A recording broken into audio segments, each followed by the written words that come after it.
Le restaurant était calme cet après-midi-là, baigné d'une lumière dorée qui filtrait à travers les hautes fenêtres bordant le mur avant. Des grains de poussière dansaient dans l'air immobile tandis que l'odeur de tartes chaudes et de café frais flottait paresseusement dans la pièce. Dehors, le monde bougeait lentement, un chien somnolent sur le trottoir, le vent bruissant dans les arbres, des voitures passant de temps en temps, mais rien d'urgent, rien de bruyant. À l'intérieur, Ellie essuyait un comptoir qui avait déjà été nettoyé 2 fois. Aucune nouvelle commande n'arrivait, aucun client n'avait besoin d'attention, sauf un. Elle jeta un coup d'œil vers le coin le plus éloigné du restaurant, près de la banquette de la fenêtre, et sourit doucement. Max était là, 8 ans, les yeux grands ouverts et sérieux. Il était assis dans son fauteuil roulant avec un carnet de croquis sur ses genoux, un crayon à la main. Son père, Logan, était sorti pour prendre un appel, laissant Max seul avec ses dessins. Il dessinait toujours des arbres, des grands, des tordus, parfois avec des oiseaux et parfois avec juste des branches vides. Ellie s'approcha doucement, s'accroupissant à côté de lui pour qu'il soit au niveau des yeux. « Salut Max », dit-elle doucement, penchant la tête vers lui. « Comment avance le chef-d'œuvre aujourd'hui ?» Max leva les yeux, lui adressant le plus léger des sourires. « C'est un pain cette fois, » dit-il, comme ceux près de notre allée. « Il est magnifique, » dit Ellie, hochant la tête avec admiration. « Tu as un vrai regard d'artiste, tu sais ça ?» Il haussa modestement les épaules, mais son sourire persista. Puis la voix d'Ellie s'adoucit encore plus. « Et si on essayait quelque chose aujourd'hui? Juste un petit pas. » Max cligna des yeux. « Qu'est-ce que tu veux dire ?» Elle jeta un coup d'œil au restaurant vide, puis revint vers lui avec une lueur espiègle dans les yeux. « Juste toi et moi, un pas. On verra jusqu'où on arrive. » Max baissa les yeux sur ses genoux, ses mains se crispant légèrement. « Je ne me suis pas levé depuis longtemps. »« Je sais, » dit-elle, « mais je serai juste là. On ira doucement, comme un jeu. Tu me fais confiance. » Il leva les yeux vers elle, vit la certitude dans son regard et hocha la tête. Ellie se leva et écarta doucement son carnet de croquis. Elle se positionna à côté de lui, tendant les 2 mains. « Ok, mon grand prêtre. » Max prit une profonde inspiration, ses petites mains s'enroulant autour des siennes. Avec une précision minutieuse, Ellie cala un pied derrière elle et tira doucement, encourageant Max à se pencher en avant. Ses bras tremblaient et ses jambes bougeaient à peine, mais alors, lentement, en tremblant, il appuya sur les repose-pieds et commença à se lever. Ses genoux tremblaient.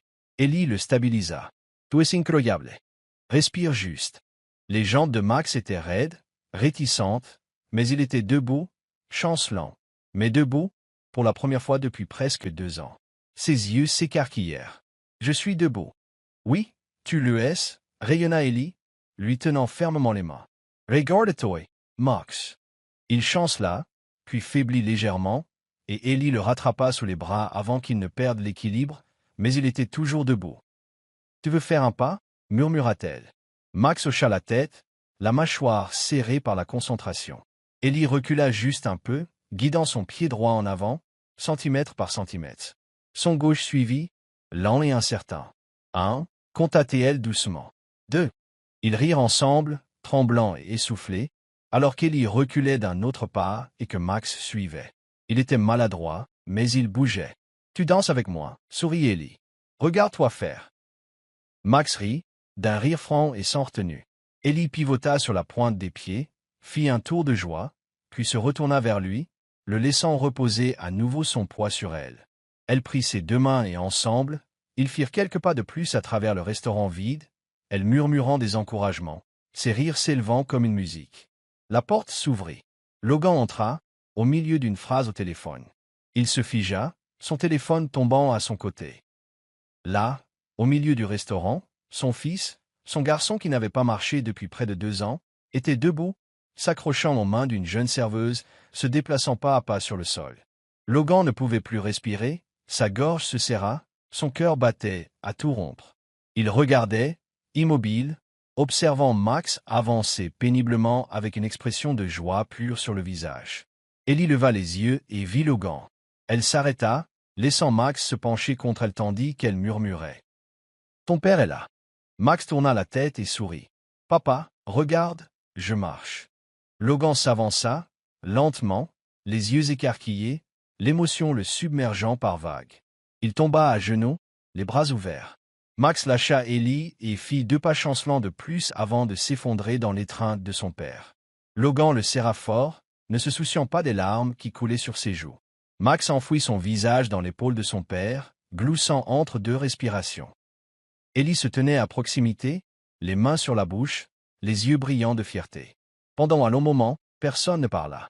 Puis Logan leva les yeux vers elle, la voix rauque. « Comment? Comment as-tu fait ça ?»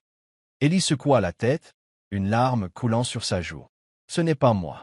C'est lui. » Dehors, le monde continuait. Les voitures passaient. Le vent soufflait dans les pins.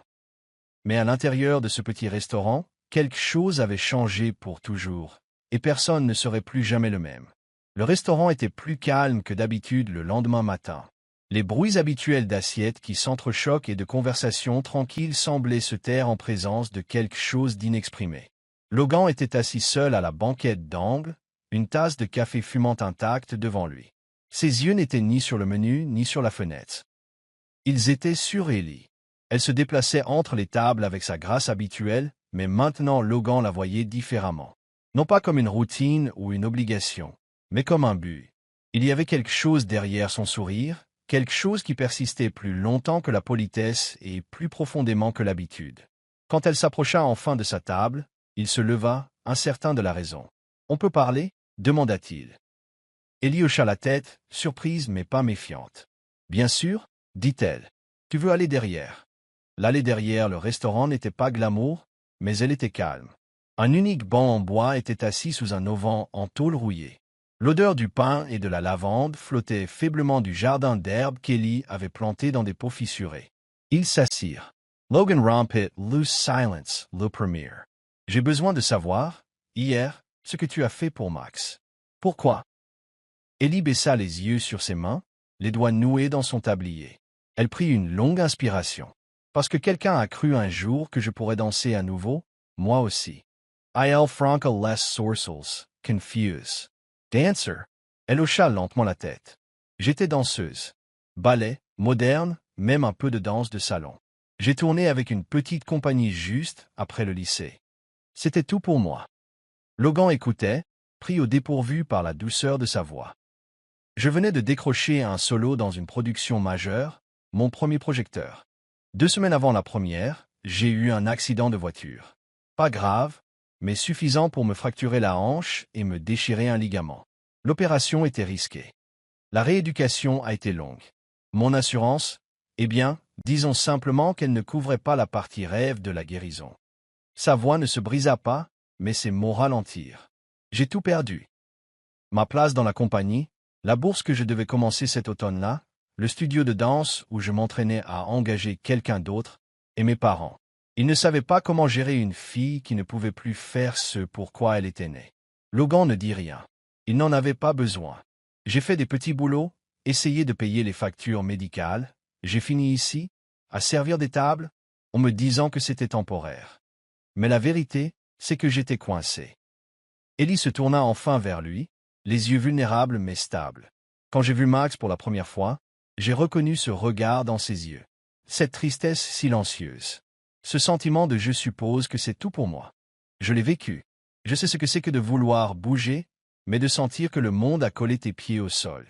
Logan la regarda fixement, la gorge serrée. « Tu t'es vu en lui. Je me vois toujours. » Une pause flotta entre eux, chargée d'une connexion tacite. « Je pensais que tu étais juste enthousiaste, » admit-il. « Trop gentil, peut-être. Je n'ai pas vu. »« Je sais, » dit Ellie doucement. « La plupart des gens ne voient pas. Ok, ils voient le tablier et la cafetière et pensent que c'est tout ce qu'il y a. Mais ce n'est pas le cas. »« Non, » dit-elle doucement. « Ce n'est pas le cas. » Le vent agitait les feuilles dans les pots, faisant bruire la lavande et le thym. Ellie leva les yeux au ciel. « Il fut un temps où j'ai pensé à tout arrêter, quand j'avais à peine de quoi faire les courses et que la douleur ne partait pas, et que je ne pouvais pas danser et que je ne pouvais pas respirer sans me souvenir de qui j'étais. » Elle se retourna vers lui, la voix tremblante pour la première fois. Mais alors Max est arrivé. Semaine après semaine, et il me souriait comme si j'avais de l'importance. Il ne connaissait pas mon histoire, mais d'une manière ou d'une autre, il m'a aidé à en trouver une nouvelle. Logan ne pouvait pas parler. Il la regardait simplement, la femme qui avait soulevé son fils avec rien d'autre que la foi et la patience, et qui, ce faisant, avait retrouvé quelque chose à quoi s'accrocher. « Tu l'as sauvé » dit-il finalement. Ellie secoua la tête. « Non, il m'a sauvé. » Et dans ce moment de calme, quelque chose changea, non seulement dans la compréhension que Logan avait d'Ellie, mais dans la façon dont il voyait sa propre vie, la façon dont il portait le deuil comme une armure, la façon dont il avait gardé le monde à distance.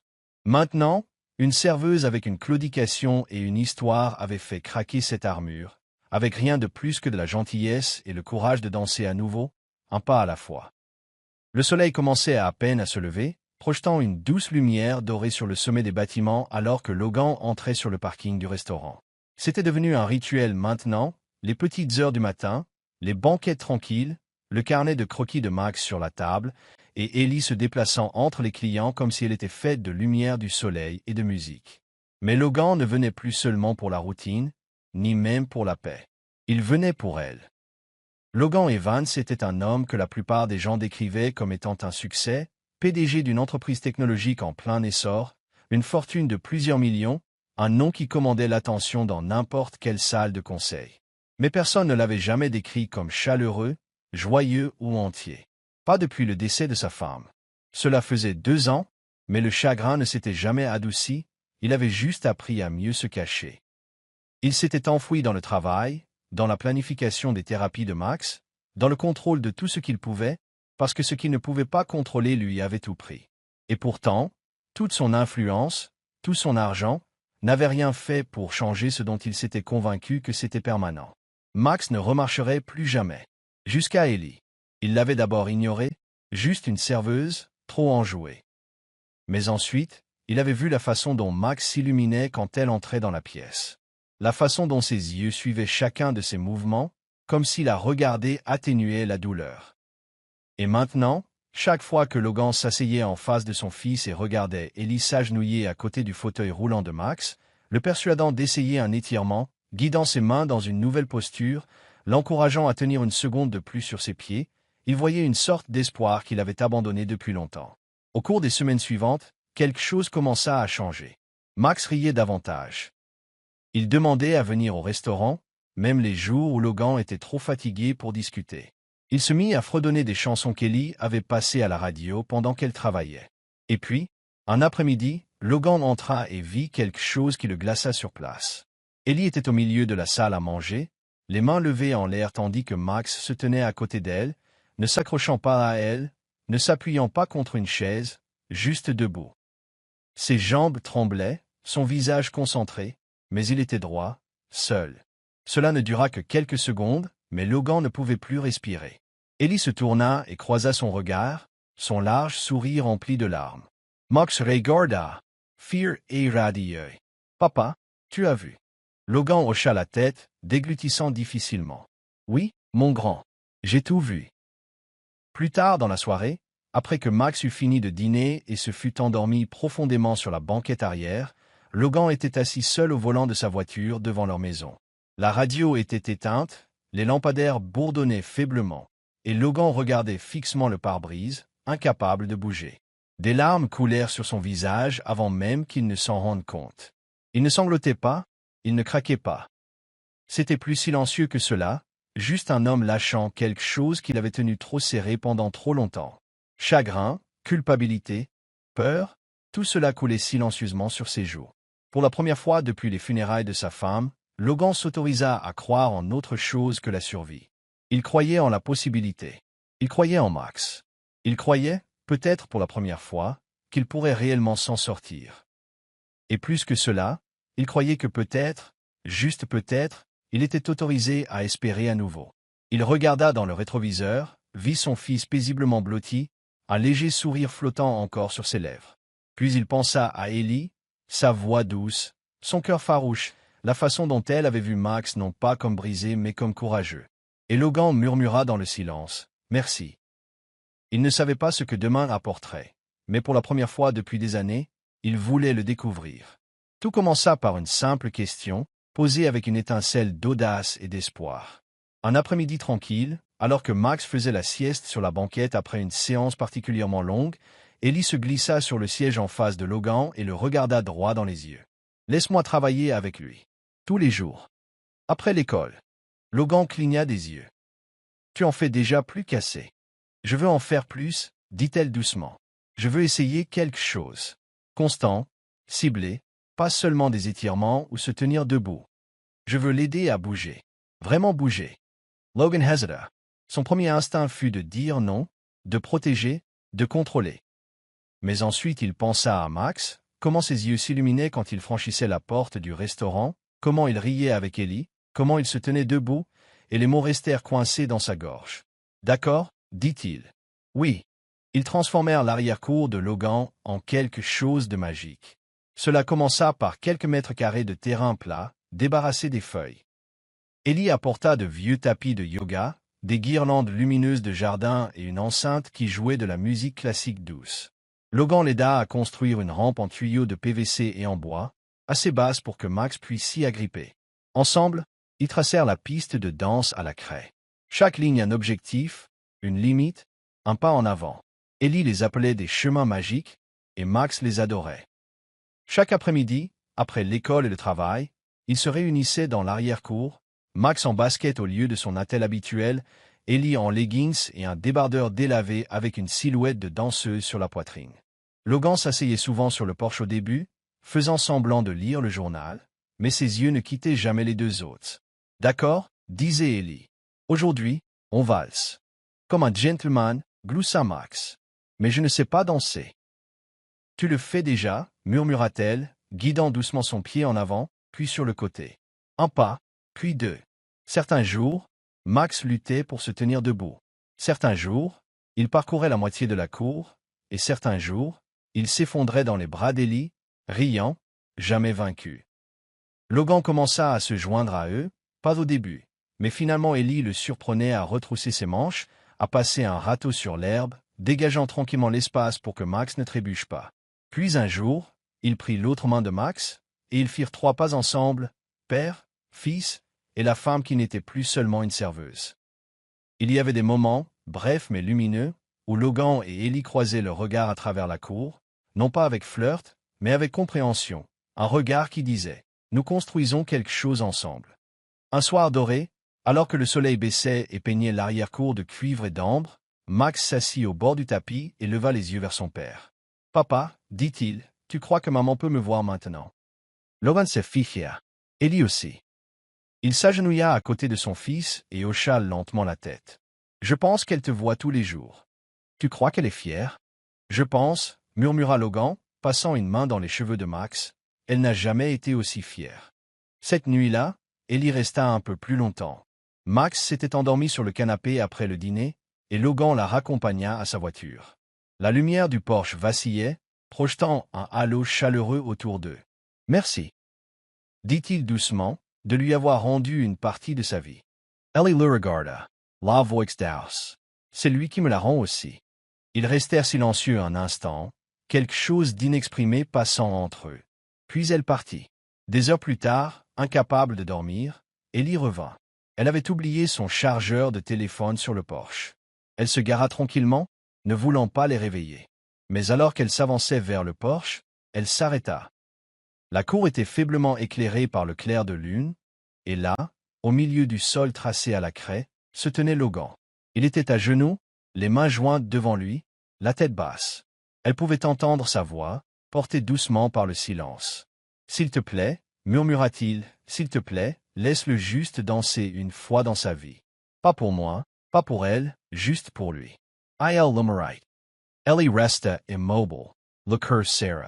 Elle avait vu la force de Logan, sa colère, son contrôle. Mais jamais ça, jamais cette supplication brute, belle, déchirante. Et à ce moment-là, elle comprit tout. L'homme, le père, le chagrin, l'espoir. Elle recula, silencieuse, laissant la prière flotter dans l'air, intacte, parce qu'elle était sacrée. Et peut-être, juste peut-être, était-elle déjà exaucée. Elle, à salle de bal vibrait de rire, de tintements de flûte à champagne et d'un jazz doux flottant dans l'air. Des lustres en cristal scintillaient au-dessus de la foule de donateurs, de cadres et de philanthropes, tous réunis sous la bannière de la nouvelle initiative de Logan, une fondation pour les enfants ayant des problèmes de mobilité. L'événement était grandiose, le genre de gala dont les gens chuchotaient pendant des semaines à l'avance, et tout devait être parfait. Ellie se tenait dans les coulisses, derrière un rideau de velours, tenant la petite main de Max. Il portait une chemise blanche boutonnée, rentrée dans un pantalon noir, ses chaussures cirées et bien lacées. Elle s'agenouilla devant lui, redressant son col d'un geste doux. « Tu es sûr d'être prêt pour ça ?» demanda-t-elle, sa voix un murmure sous la musique. Max hocha la tête, les yeux grands ouverts mais calmes. « Je me suis entraîné tous les jours. » Ellie sourit, le cœur battant. « Tu te souviens des pas? 1, 2, tiens, pivote, récita-t-il. « C'est mon gars, murmura-t-elle. Elle lui serra la main et lui embrassa le sommet de la tête. « Montrons-leur. » De l'autre côté de la salle de bal, Logan était en pleine conversation avec un donateur majeur, quand il jeta un coup d'œil vers la scène et vit le mouvement derrière le rideau. Son front se plissa. La performance n'était pas encore prévue, juste un bref intermède musical, rien de plus. Puis, les lumières s'éteignirent. Un silence tomba sur la pièce alors que le maître de cérémonie s'avançait. « Mesdames et messieurs, » dit-elle, avant de continuer, « nous aimerions partager une petite mais très spéciale surprise. » Le piano commença, des notes douces et délicates coulant comme de l'eau. Logan se tourna vers la scène, juste au moment où le rideau s'ouvrait, et Max sortit. Logan se ficha. Son fils marchait, sans attelle, sans fauteuil roulant. Ses pas, lents, prudents, mesurés. La foule retint son souffle, regardant Ellie le suivre, un pas à la fois, ses mains délicatement posées sur ses côtés, prêtes s'il trébuchait. Logan fit un pas en avant. La panique vacilla dans ses yeux, sa voix se noua dans sa gorge. « Ellie, qu'est-ce que tu fais ?» Mais alors Max tourna la tête, ses yeux trouvant ceux de son père dans la foule. Il sourit. « Je veux essayer, » dit-il fort et clair par-dessus la musique douce, « pour toi et pour elle. » Look heard a Logan S.E. Sarah. La musique monta. Max fit un autre pas, puis un autre. 6 au total, lent, délibéré, mais droit. Quand il atteignit le centre de la scène, Ellie le rejoignit, prenant sa petite main dans la sienne. Et puis, doucement, ils se tournèrent. Un pivot, un cercle complet, une danse, pas parfaite, pas fluide, mais réelle, joyeuse, vivante. Le public haleta, puis éclata en applaudissements, en acclamations, en larmes. Les gens se levèrent, les téléphones se levèrent pour immortaliser le moment, mais Logan ne bougea pas. Il regardait simplement, la main pressée sur son cœur, les yeux brûlants d'émotion. Max riait maintenant, les yeux brillants sous les lumières de la scène. Ellie tourbillonna à côté de lui, puis s'agenouilla à ses côtés, le laissant s'appuyer sur elle alors qu'ils saluaient tous les deux. Les applaudissements tonnèrent. Logan fit un pas lent en avant, puis un autre. Quand ils atteignirent le bord de la scène, Max tendit la main vers lui. Logan le prit dans ses bras sans hésitation, le serrant fort, trop ému pour parler. « Tu l'as fait » murmura-t-il contre les cheveux de son fils. « Tu l'as vraiment fait. » Max churit. « On l'a fait ?» Moi et Miss Ellie. Logan regarda alors Ellie. Elle se tenait à proximité, essuyant une larme de sa joue, son sourire doux mais radieux. Il articula les mots « Merci ». Elle ne répondit pas par des mots. Elle hocha simplement la tête, car certains moments n'avaient besoin de rien d'autre. Cette nuit-là, sous les lumières chatoyantes de la salle de bal, quelque chose de plus qu'une performance avait eu lieu. Un garçon avait dansé, un père avait cru, et une femme qui avait autrefois tout perdu venait d'aider à créer quelque chose d'inoubliable. Pas pour l'attention, pas pour les applaudissements, mais par amour. Et la musique, douce, éternelle, continuait de jouer dans leur cœur. Les jours qui suivirent le gala brillèrent d'une magie discrète et persistante. Logan et Ellie commencèrent à passer plus de temps ensemble, non plus dans le cadre de séances de thérapie ou de conversations tranquilles au restaurant, mais lors de longues promenades en soirée, de dîners partagés chez Logan, et de rires qui venaient facilement, naturellement. Max était le plus heureux de tous. « J'ai enfin quelqu'un d'autre à qui raconter mes histoires du soir. » déclara-t-il une nuit, tirant fièrement Ellie par la main dans sa chambre avec une pile de livres sous le bras. Ellie rit, le laissant grimper dans son lit tandis que Logan s'appuyait sur le chambranle de la porte, les bras croisés, les observant comme quelqu'un essayant de mémoriser un instant. « Elle est meilleure que moi pour les voix, » admit-il, alors qu'Ellie donnait vie à un dragon avec un grognement parfait qui fit pousser des cris de joie à Max. Au fil des semaines, ils trouvèrent un rythme, pas parfait, pas scénarisé, mais réelle. Puis un matin, une lettre arriva pour Ellie. Elle l'ouvrit à la table de la cuisine, les doigts tremblant légèrement. Max et Logan regardaient, curieux. Quand elle lut les mots à haute voix, sa voix se brisa. Elle avait été acceptée dans un programme de certification d'1 an pour devenir thérapeute par la danse agréée, spécialisée dans les enfants ayant des troubles de la mobilité. La bourse couvrait tout. Les frais de scolarité, le logement, le matériel. Elle leva les yeux, stupéfaite. C'est en forme. La pièce fut silencieuse un instant. Puis Logan se leva, s'approcha et la serra dans ses bras. « Tu dois y aller, dit-il sans hésitation. C'est ce pourquoi tu es né. » Des larmes emplirent ses yeux. Mais qu'en est-il de Max? Et de nous? Logan sourit, lui prenant doucement le visage en coupe. Nous n'allons nulle part. Tu n'as pas besoin de choisir entre ton rêve et nous. Et juste comme ça, la peur qui s'était enroulée dans sa poitrine depuis l'arrivée de l'enveloppe commença à se dénouer. Cette nuit-là, alors qu'ils étaient allongés sous une couverture d'étoiles dans le jardin de Logan, Max endormi à l'intérieur et le monde silencieux autour d'eux, Ellie se tourna vers Logan. « As-tu jamais peur ?» demanda-t-elle. « Que je parte aussi. Que cela ne dure pas. » Il resta silencieux un instant, le clair de lune effleurant le bord de sa mâchoire. Puis il la regarda. « Je préférerais t'aimer et te perdre, dit-il doucement, que de ne jamais essayer. » Son souffle se coupa, car c'était ça avec Logan. Il ne parlait jamais trop. Mais quand il parlait avec son cœur, cela atterrissait avec le poids de 1000 promesses silencieuses. Et à ce moment-là, Ellie sut qu'il était totalement investi. 2 jours plus tard, quelque chose arriva que personne n'avait vu venir. Ils étaient de nouveau dans la cour. Ellie traçait de nouveaux chemins à la craie.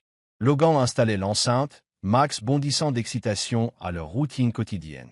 Mais cette fois, alors qu'Ellie se tournait pour mettre la musique, Max se leva soudainement, sans y être invité, sans aide. « Attends, » dit-il, les yeux écarquillés d'une sorte de feu intérieur. « Laisse-moi essayer. » Ellie et Logan se figèrent.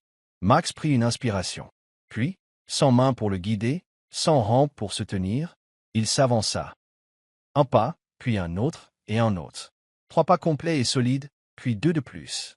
Il trébucha au 6e, tombant dans les bras de Logan, mais il riait, essoufflé. « Victor !»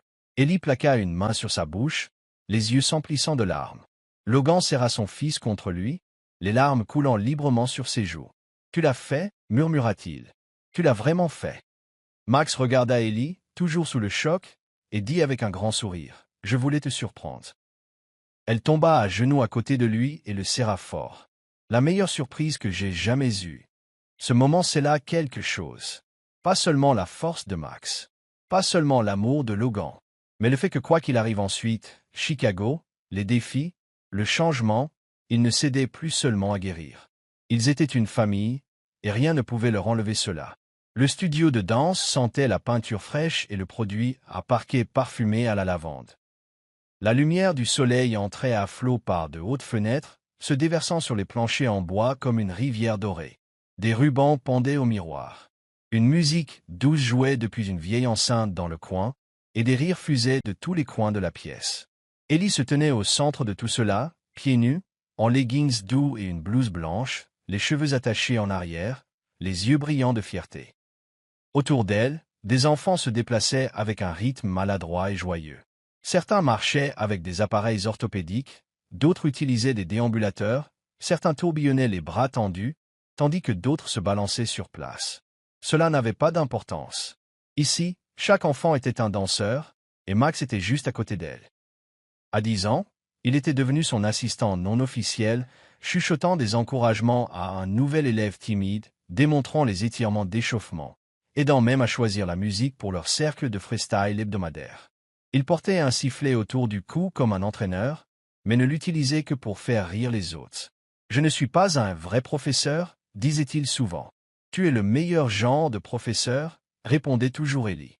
« Tu sais ce que signifie essayer. » Après chaque cours, les parents se rassemblaient aux fenêtres, les larmes aux yeux, en regardant leurs enfants bouger d'une manière que les médecins avaient autrefois jugée impossible.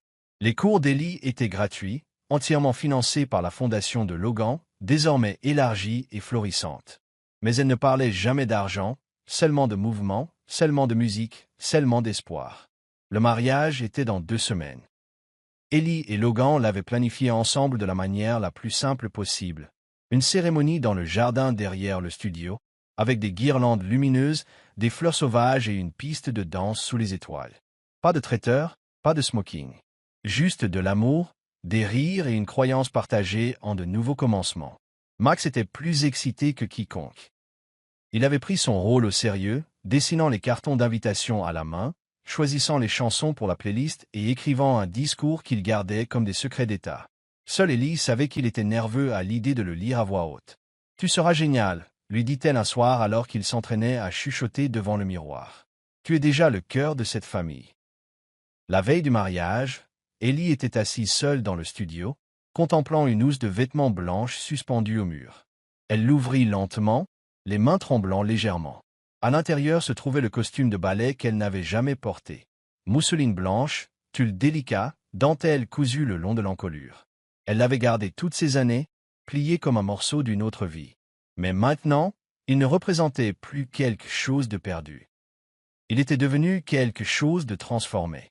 Le jour du mariage, elle le porta, non pas comme une danseuse se produisant pour les applaudissements, mais comme une femme entrant dans une vie qu'elle avait aidé à chorégraphier avec grâce, douleur et détermination. Le jardin brillait d'une douce lumière. Des chaises bordaient l'allée. Amis, famille et élèves du studio s'étaient rassemblés avec des sourires et des mouchoirs. Max se tenait à l'avant, tenant la boîte des alliances avec une fierté solennelle. Logan regardait Ellie descendre l'allée, sa robe captant la lumière comme si elle avait été destinée à ce moment depuis toujours. Ses yeux ne la quittèrent jamais. La cérémonie fut courte, sincère. Ils échangèrent leurs vœux avec des rires et des larmes. Lorsque l'officiant les déclara mari et femme, la foule éclata en applaudissements, et Max fut le premier à courir les embrasser tous les deux. Puis vint le moment pour lequel Max s'était préparé. Il monta sur la petite estrade, s'éclaircit la gorge et brandit un papier plié. « J'allais dire quelque chose de drôle, » commença-t-il, la voix légèrement tremblante. « Mais je pense que c'est mieux. » Il jeta un coup d'œil à Ellie, puis à Logan, puis à son papier. « Je pensais que je ne danserais jamais. Je pensais que les rêves n'étaient que pour les autres enfants. Mais alors elle est arrivée. Et elle m'a pas seulement montré comment bouger. Elle m'a montré comment sourire à nouveau. » Il se tourna vers Logan. « Il ne m'a pas seulement protégé. Il a cru en moi, même quand je n'y croyais pas. Il a cru en nous deux. » Max prit une inspiration. « Alors je veux juste dire merci. » Il regarda la foule, puis ses parents. « Elle m'a appris à danser. Il m'a appris à croire. » Le silence plana une seconde. Puis une vague d'applaudissements, d'acclamations et de larmes suivit. Ellie s'essuya. Le chant était baigné dans la lumière dorée de fin d'après-midi, celle qui rend tout plus doux, plus aimable, comme si la terre elle-même s'arrêtait pour assister à quelque chose de sacré. Les fleurs sauvages se balançaient dans la brise, et les hautes herbes chatoyaient sous le soleil couchant. Une arche en bois, construite à la main et enveloppée de lin simple et de vigne, se dressait au centre de tout cela. Les invités étaient assis sur des rangées de chaises blanches nichées dans la terre, leurs visages rayonnant d'émotion et d'anticipation. Il n'y avait pas de grand orchestre, pas de tapis rouge. Juste le chant des oiseaux, le murmure du vent et la mélodie discrète d'une seule guitare acoustique grattant doucement depuis le bord de la clairière. Ellie se tenait au bout de l'allée, sa robe de ballet blanche flottant à chaque pas qu'elle faisait sur l'herbe. Elle était pieds nus, ses cheveux vaguement bouclés, une couronne de gypsophile tressée dans ses mèches. Alors qu'elle avançait, ses yeux ne quittèrent jamais Logan, qui se tenait sous l'arche dans un gilet gris et les manches retroussées, le cœur dans les yeux. Max se tenait à côté de lui, une minuscule boutonnière assortie épinglée à sa veste, les mains jointes devant lui. Quand il vit Ellie arriver, son sourire illumina son visage. Alors qu'Ellie atteignait l'arche, Logan prit ses mains. Pendant un long moment, ils se regardèrent simplement, s'imprégnant de tout ce qu'il avait fallu pour en arriver là, chaque chute, chaque pas, chaque note de musique qui les avait conduits à cet endroit calme et ensoleillé. Les mots de l'officiant étaient simples, empreints d'humour et de chaleur, mais ce furent les vœux qui immobilisèrent le chant. « Je pensais que mon histoire se terminait sur une scène, » dit Ellie, la voix tremblante, mais il s'avère que ce n'était que le premier acte. Tu m'as donné une seconde chance, non seulement à l'amour, mais à la joie, à un but, à une famille. La voix de Logan était basse et assurée. Tu es entré dans nos vies et tu as fait de la musique là où il y avait eu le silence. Tu n'as pas seulement appris à Max à danser, tu m'as appris à ressentir à nouveau. Je jure de me tenir à tes côtés, toujours, que nous nous envolions ou que nous trébuchions. Il y eut des larmes, bien sûr. Il y eut des soupirs étouffés et des mains tenues dans la foule. Puis, alors que l'officiant les déclarait mari et femme, la foule éclata en applaudissements. Mais avant qu'Ellie et Logan ne puissent s'embrasser, Max s'avança, tendant la main à Ellie. « M'accorderez-vous cette danse » demanda-t-il. Ellie s'agenouilla légèrement, son sourire rayonnant. « Avec plaisir. » Le guitariste joua une mélodie lente et douce. Max tint la main d'Ellie avec soin, son autre main reposant légèrement dans la sienne, et ensemble ils se balancèrent sous l'arche, devant les invités, devant le monde. Puis Logan se joignit à eux, une main dans le dos d'Ellie, l'autre serrant l'épaule de Max. Tous les trois dansèrent en un triangle lent et parfait. Il n'y avait pas de chorégraphie, pas de performance, juste du mouvement, de la connexion, de l'amour. La foule regardait en silence, les larmes coulant librement, les sourires ne quittant jamais leur visage. Alors que le soleil baissait, projetant de longs rayons dorés à travers le champ, la famille se déplaça au-delà de l'arche et dans l'herbe ouverte. Ellie tourbillonna doucement, Max marcha avec assurance, et Logan suivit avec une aisance qui ne venait que d'être pleinement, complètement présent. Ils dansèrent jusqu'à ce que le ciel devienne ombre, jusqu'à ce que les étoiles commencent à scintiller, jusqu'à ce qu'il ne reste que le souvenir du mouvement, de la musique, d'un moment que personne n'oublierait. Ellie leva les yeux vers Logan, Max blottit entre eux, et murmura « On l'a fait ». Et Logan sourit, lui déposant un baiser sur le front. Ensemble. Dans la dernière image de la soirée, alors que le ciel virait aux lavandes et que le champ devenait silencieux, trois silhouettes dansaient à ciel ouvert, main dans la main, cœur à cœur.